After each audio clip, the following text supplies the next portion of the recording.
Good morning, Mayor Glover, members of council. Thanks very much for having me here today. It's my pleasure to go through this brief presentation and outline some of the progress made to date and some of the next steps. Okay, so we'll on to the next slide, which is the agenda.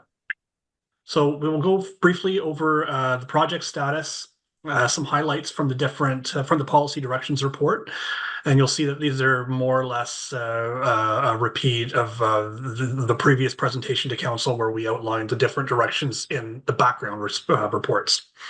I'll talk a little bit about some of the future public engagement opportunities that are coming up over the summer and some next steps, and then we'll have some time for some Q&A at the end. So moving on to the project status, the next slide. So we've now finished phase 1 and 2, and we're in the middle of phase 3, which is the policy directions phase. So after today, you see that we'll have some more stakeholder engagement, including upcoming open houses in the summer. We'll also be drafting the actual draft official plan. Hutchison is actually working on drafting guidelines for the completion of environmental impact studies, which will form an appendix to the official plan. And we'll be throughout this process taking your feedback and feedback from the stakeholders and the public and refining the directions report as well as the draft official plan. On to the next slide, please. So turning to our background review. At the outset of this project, we looked at current plans, studies, reports that have been completed since the township's current official plan was last reviewed. And this includes the newly adopted Lakewood-based economic development strategic plan, the township's or the district's growth management strategy, the township's community improvement plan, the township's housing needs assessment, which was completed by Watson last year, and planning trends and discussions with township staff and residents. We've also reviewed new and updated policies in the provincial planning statement, which came into effect in October of 2024, as well as new and updated policies in the district's official plan. And we're working closely with district staff to make sure that our official plan aligns with ongoing changes to the district's official plan. Throughout our background research, we also looked at approaches from other area municipalities in Muskoka and beyond to benchmark any new or innovative approaches to planning issues from neighboring jurisdictions, as well as to look at emerging planning trends from beyond Muskoka that are considered best practices. Moving on to some key findings in the next slide. Before we dive into the results of the background research, I'll pause and note some key highlights. Our background research centered around 4 central themes, each of which was explored in depth in the different discussion papers that were prepared. On climate change mitigation and adaptation, we explored various strategies that the township could use to promote green infrastructure, sustainable transportation options, and other ways of reducing greenhouse gas emissions or otherwise improving the township's resilience to climate change. Hutchison Environmental Sciences prepared 2 discussion papers. The first centered around protecting the natural environment, focusing on adopting a natural heritage systems approach through mapping with policy guidance and including the guidelines for environmental studies. The second paper that Hutchison authored centers around shoreline development and protecting water quality, which emphasizes the need for a continuation of the township's science-based approach to lake system health, utilizing best management practices, and taking guidance from the district's official plan. The last focus of background research was on managing future growth and development, and this looked at strategies to promote economic development that is sustainable in a number of different areas. So each of these papers is now available on the township's website for review if you want to know any more specific details. Moving on to the policy directions report. This is intended to be a living document, which means that we will update it to reflect stakeholder feedback as well as council feedback and the public input throughout the summer. The report translates the recommendations of the different background studies into specific policies to be included in the new official plan. It also reflects input provided by the public, stakeholder focus group sessions, the public information session we held, and communication with council. Moving on to the next slide. So, so far we've heard a lot of really good, thoughtful public feedback from residents, stakeholders, and members of council. Some of the main themes that can be broken down from this feedback so far are really the four themes on the slide here. To encapsulate and sum it up, is there's a desire to protect the township's natural charm and rural character. There's a desire to do more to protect shorelines from overdevelopment. There's the theme of balancing progress with tradition by incorporating flexibility into new policies. And there's a desire to promote a strong local economy and community services to support future growth and development. Moving on to the next slide. The overall policy directions are a desire for a long-range vision with goals and objectives and a vision for development over the planning horizon, which is 20 to 30 years. Having a strategy for growth that includes a basis and principles for managing growth, development, and settlement patterns. Protecting the built, the cultural, and the natural environment. And promoting sustainable economic development in the township. Moving on to the next slide. We also heard quite a bit about the desire for the settlements or the communities to be complete communities. So that includes directions for growth to ensure that residents can meet their daily needs close to where they live. Improve guidance for sustainable management of the township's shorelines in line with best management practices for lake system health. New policies to permit limited growth and development in the rural areas, so that's outside of the waterfront designation and outside of the communities, for residential, commercial, agricultural, and resource uses such as forestry, for example. And lastly, updating our implementation tools. The official plan contains a toolkit. Some of the tools in there are just need to be updated for best practices as well as recent changes to legislation and provincial policy. So moving on to some of the future opportunities for engagement. After today, we will be, and we've already started to prepare a draft of an official plan, and we hope to share this soon with you so that it can be shared with the public. And there will be once it's shared, it'll be on the township's website, and there'll be a link for people to click and add their comments and provide us with their feedback, as well as the contact information both to myself and to township planning staff. We'd also like to note that we're proposing 2 open houses with dates to be announced this summer in August, one in Baysville and one in Dwight, just to sort of cover different geographic parts of the community. And one would be held during the daytime, one would be held in the evening to try to get as many people as possible. That's not the end of it. There will be once that's over, we will continue to take written and feedback from you and members of your community, and we will use that input to finalize the directions report as well as the draft official plan. On to the next slide. I'll turn it back over to you after this slide for any questions or comments from council. Some of the things to think about here, there's some kind of guiding questions on this slide. Feel free to ask any questions, but these are sort of the questions that we were hoping to ask is which, if any, of the proposed directions for the new plan warrant additional discussion amongst council from today's meeting?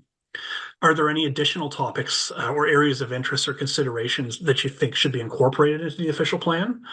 And we welcome any other suggestions or feedback on the policy directions report in your council agenda today.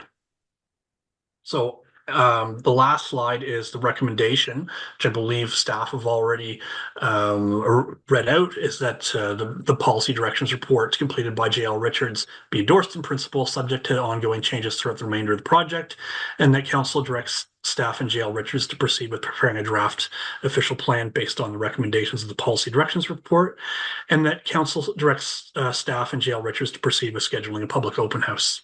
So I'll turn it back over to you for any questions. Okay, thank you very much for that, sir. And go to council. Any Councilor Picard? Thank you, through you, Mr. Mayor, and thank you for the presentation. I've had a bit of a burning question I haven't been able to sort out. It's under protecting the natural environment. So the adoption of a natural heritage systems approach is that not largely under the district's purview? And if so, how does that work its way down into our official plan? What would that look like in the end if you could guess? So the natural heritage systems approach is a more holistic way of looking at natural heritage. So it looks at not just your natural heritage features in areas such as provincially significant wetlands and fish habitat, but it really looks at how they're interconnected. And yes, you are right that there are policies in the district official plan on this, but the township also has the ability to refine those policies at a local level. So what Hutchison has recommended essentially is looking at your current natural heritage policies for those specific natural heritage features, and then protecting things such as corridors between those features. And that really, makes up your natural heritage system. Excellent. Thank you. Councillor Anderson. Thank you, Mayor Glover. My questions are in reference to waterfront backlots. I'm really supportive of rural lot size decreasing for builds. I think that's great. But I'm questioning where the rationalization came from back in 2016 or whatever. We were 10 acres for a waterfront backlot, and then we went to 7 through the OMB, and now we're looking at 2.5. And I question where that rationalization came from. And at this point, I'm not supportive of that, but I need to know the history and why that was recommended. I might need to get staff to help me out with this one, but my understanding, and April, feel free to jump and say, no, that's not it, you got it all wrong.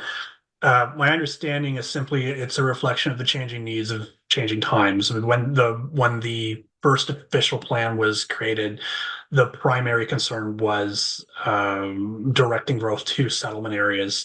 And there's more today, the concern is that as well, but balancing that with the need for more affordable housing options for people. So those larger rural lot sizes are not exactly affordable to most people. So the goal for this plan is really to strike a balance between continuing to protect shoreline character and the communities while providing some new options for more affordable lot sizes for residents. Okay, thank you for the answer. And I believe you answered it. Did you want to add something, Councillor Anderson? Thank you, Mayor Glover, and thank you for your answer. I still see the waterfront backlots as an issue. If we're going that small waterfront backlot, I would certainly encourage something larger, like maybe 5 acres, or even leave it at the 7. And I just think that we get the stacking or potential stacking. I see that as hard on the environment, or potentially hard on the environment, even though it's well back from the water and all these rationalizations that come forward. But I think that we have to do everything in our power to decrease the environmental impact of stacking on backlots. That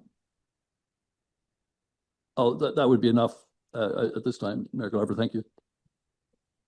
Through you, Mayor Glover. Yes, so David's explanation was correct, and we appreciate the comments. At this point, it's great to have comments, and we'll note that and consider that when we're drafting the official plan. Councillor LaCroix. Thank you, Mr. Mayor. Before my question, I guess I'd comment. I'm certainly on the last, on George's comments. Certainly, I'm really excited that we're looking at decreasing lot sizes. I mean, that's something that we've been looking for a long time, especially in the rural areas where we have roads that have all the necessities that are already needed for development. A comment on the back lots. Certainly, I could support 2.5, 5, 7, whatever it is. Maybe something we should look at if we're looking at back lots is the distance from the road that these back lots are from. Like if they're a kilometer from the water, I don't see it really affecting any shoreline activities. If they're very close, like maybe 300, 400 yards away from the lake, then there could be some issues. So that would be my one comment, is maybe look at the distance from the shoreline that actually is affecting this area. So I guess my question is, settlement areas. Is this the area that we're looking at to try and increase settlement areas? Are we looking at trying to develop a little bit larger areas in places like Dwight and Batesville where, there can be, and Hillside, I've seen some comments on Hillside being expanded up Limberlost Road. Is this where we're looking at to try and increase that as well? For, sorry. No, go ahead. Sorry, Mr. Mayor.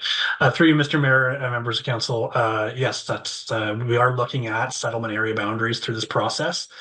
I think in all the settlements, there have been some proposed boundary adjustments, not necessarily expansions, mostly to more rationally align settlement area boundaries with roads, property boundaries, geographic features such as hazard lands. Baysville specifically, there is an opportunity we're looking at to add some additional lands to the settlement area for exactly the reason you mentioned. Although we're still open to having these discussions if there are other areas that council and the public feel should be looked at to be included into or otherwise into the other communities.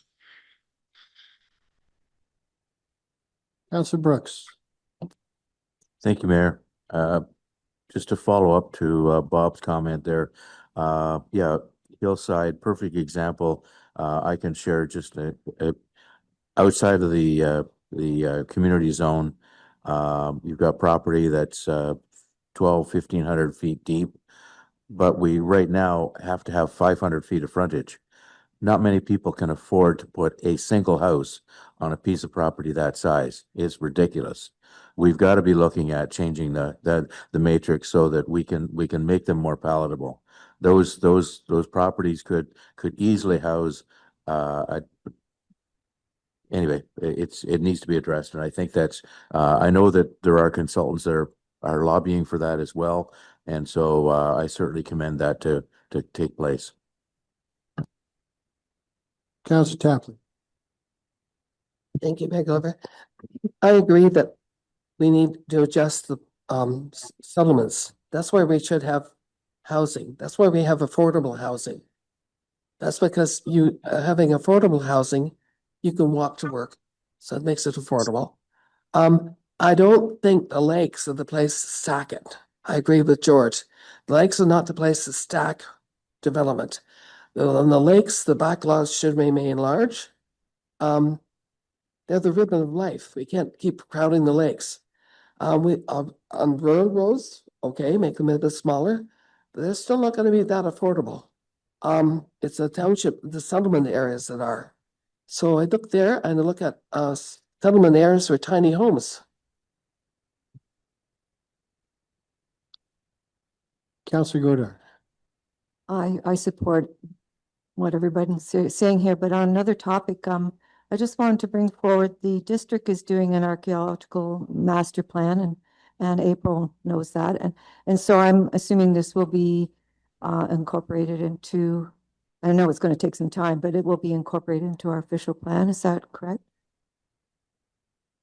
Specifically, I have not seen what the district has, they haven't given a specific direction for that. I know they're working on it. I don't know if it'll be done by the time we're done, but at the very least, our policy will refer back to the district policy if that archaeological master plan isn't complete by the time we are, which will allow it to be implemented. Thank you. Councillor Anderson. Thank you, Mayor Glover. This comment is back to waterfront buffers. And I know I've been on this for some time, but science is telling us that, the 30 meters is a great buffer. And we're half that right now. And I would just encourage us, and I put it forward before, and I'm just reinforcing that we should be looking at, for new builds, we should be looking at 20-meter buffers to support the waterfronts. Further. I have one comment I'd like to make, and firstly, I want to thank everybody who has contributed so far. I read the entire, everything I could read there yesterday, the matrix and so on and so forth. Appreciate, there's a lot of common, I don't know if everybody read all that, but there's a lot of common ideas. And a lot of them are very much in line with, I think, the way that council's been talking for quite some time. So that's really great. One of the areas I have is I'm constantly pounding out communication and to the average person in Lake of Bays or to the average seasonal resident, what is an official plan, right? And I think if we could do anything else to get it out there, I think that a lot of our population doesn't even know what we're talking about. I mean, this is up, see, David's nodding over there too. They don't know what we're talking about. And somehow we have to get them to participate. Now, I have a couple of ideas. One might be to do some sort of a video work where you break down what an official plan is, what areas can be discussed in it, what proposals could happen.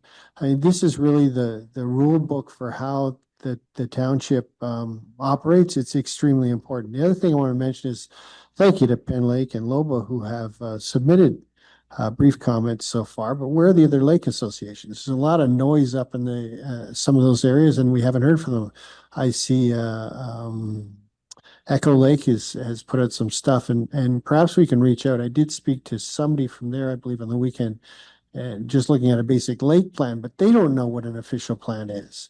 If you live in the city and you come up here, you don't know what that is. You're not, planning is planning. It's a really lovely thing, but the average person doesn't have a clue what we're talking about. So I really want to press staff and press our communications department to come up with something creative to really talk about what is an official plan, because now is the time to talk. We're going to now live with this for how long? I think the last one was at least 10 years ago, was it not? I mean, but this is something we're going to live with for a long time. It's got to reflect the changes, some of the things mentioned with regards to housing and so on and so forth. But we got to explain what it even is, because I don't know that we have everybody's attention. Well, what is it? How can I use it? How can I get my ideas in? I mean, it's fine to say we have an open house. It'll be really interesting to see how many people we get for that. But again, how can we really engage the public like no one else has?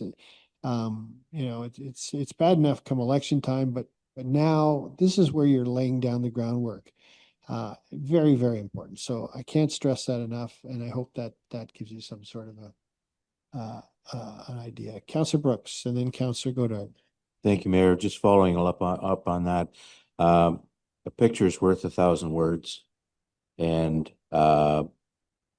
between you being in the picture and Jason creating it, the one that we did on brushing was fantastic. The one we've done on identifying the budget, we're creating a pie and showing how it works. All those things go way further than just saying, well, we're going to do this, because that's just words. Where this is, people actually see it. And I think if we know that, if that was to come out before and in that, be able to say, when is that first public meeting? Because that's what people are going to be asking me. I've got a couple of we've got a couple of AGMs that are coming up where we need to know what's happening, and we can then share what's happening. But if we don't have that information, we can't really tell them much, because they're asking, what is it all about? But we need to see staff supporting that. I mean, before I go to you, Councillor Godard, I think another thing to add is, and this I did quite a speech about this at the district because we're talking about the same type of thing, communication. Some of the wording we use in planning is planning speak. Most people don't speak that way. One of the phrases that drives me nuts is I'm going to give you a high level overview. That one makes me crazy, because what's the high level? Who's at the high level, and how do we get there? And how come the low level people don't get to hear about it? And here we are being transparent. So there's a lot of wording. Particularly, one of my concerns was in finance, not so much here, but at the district. But here, there's a lot of wording that, again, break it down into the simplest, easiest terms to understand so people can be engaged. And so I just wanted to point that out. Councillor Godard, go ahead. Thank you, Mayor Glover. I was just thinking along the same lines as Rick Brooks, Councillor Brooks.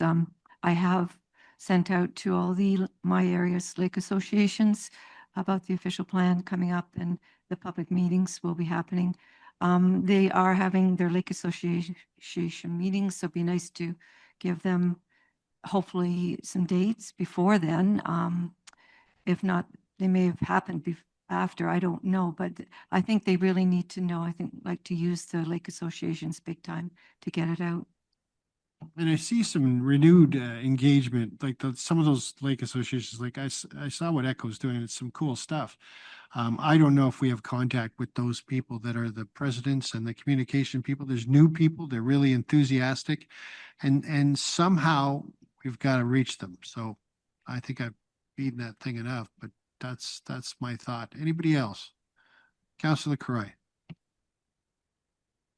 Yeah, thank you, Mr. Mayor. Well, certainly I agree with Nancy on tiny homes. I know we have, I'm not sure what our policy is right now, 650 or 675 or something like that, but I would like to see it maybe looked at 400-ish, just so that we know how expensive construction is these days, and you can start small and you can add on later as you can afford it. So that would be my one suggestion on the tiny homes. Just as we talked, I was thinking, since the 90s when planning official plans came through in Lake of Bays, I guess there's been, quite a few lot developments in the rural areas that are 5 acres. So when we look at, theoretically, if we look at 2.5 acres, you'd say, okay, we got a 5-acre lot. Now we can divide it in half. So maybe my son or daughter can move into the other half. But road frontage is going to be a problem, because if you've only got 400 or 500 feet, you can't divide it. It's just not possible. So I was wondering if we could look at something like if there was going to be a shared driveway existence on the 2-lot development, then maybe we're not looking at another entrance. It's the same entrance. So we could maybe look at less frontage on the new lot if they're going to use the existing driveway, something like that. Some inventive or initiative way that could create more lots on existing lots that are already there. Councillor Papar. Thank you, Mr. Mayor. No, that just sprung a thought in my mind. A lot of the comments coming in are about redevelopment of lots. And I guess one of the things I've always had a bit of an angst around, one of our policies allows if an existing building is within the shoreline setback, if they want to make it bigger, a certain percentage of it doesn't count. So it can actually get bigger. April could explain that policy to me better. It drives me crazy. George and I took us forever to figure out. I'd like to see that one gone completely if possible. I'm not sure what it's called, April, but what would the high level title for that particular policy be? Through you, Mayor Glover. Yeah, it's for legal non-complying dwellings. So we do have, if they're within the shoreline activity area, they can go up to a certain percentage of their shoreline activity area with proper approvals. So it's for legal non-complying additions and expansions. And go ahead, Councillor Tapley. Here, I agree that redevelopment is probably a bigger issue than development. Because every redevelopment that comes in front of us, they're going from a small cottage with minimally met to these huge mansions on the waterfront. So I'd like to see that cut down. You can't go that big. If you're on waterfront, you have a cottage, there's a certain amount you can increase it, and that's all. We're getting walls of light, walls of windows. We're getting huge builds that require more and more servicing. I think that's putting much more pressure on the lake than we realize. So I would like that looked at. I saw Councillor Anderson. Thank you, Mayor Glover. A question, I'm not sure for who, but about if in the OP, if the lot sizes are decreased, let's say in the rural designation, what happens with things like road frontage, lot coverage? Is that covered does the CPP has to be modified to match the OP, or how does that all work? I was trying to figure that one out. Through you, Mark Glover. Yes, that's correct. With the official plan, if there are changes in any sort of lot areas or frontages, that would then need to be captured in the CPP bylaw through a subsequent comprehensive review following the official plan coming into effect. So it's another review process because our bylaw has to be in conformity with our official plan. Further? Okay, what do I go to now? Back to, yeah, great. Yeah, so I appreciate all of council's comments. Like David had mentioned, there will be a number of opportunities for additional consultation. Please feel free to submit written comments. Again, attend our public open house. Today we have a resolution, like I mentioned, to direct staff to schedule the open houses in the summer. So once we get this, we'll essentially release those dates shortly. So then that can then be shared with all of your constituents as well as and the public in accordance with the Planning Act. Okay, so I'll read the resolution and then if somebody wants to make comment after it, moved by Councillor Anderson, seconded by Councillor Godard, whereas the Council of Planning Matters of the Corporation of the Township of Lake Bay receives a staff report, official plan review, policy directions report dated May 27th, 2025. Be it resolved that the policy directions report completed by J.L. Richards and Associates be endorsed in principle, subject to the ongoing changes throughout the remainder of the project. And further, the Council for Planning Matters, the Corporation of the Township of Lake Bay direct staff and J.L. Richards and Associates to proceed with the preparing of a draft official plan based upon recommendations of this policy directions and of this policy directions report. And further, the Council for Planning Matters directs staff and J.L. Richards and Associates to proceed with scheduling public open houses as part of Phase 4 draft official plan. Anything further? Okay. Okay, is there anyone in the public wish to speak to this? Go ahead, sir. Yeah.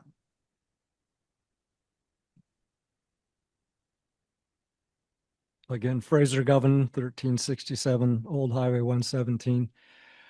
I think I've lived through, I don't know, 3 or 4 OP reviews since I started monitoring these meetings. And I like what I'm hearing. I like what I'm hearing.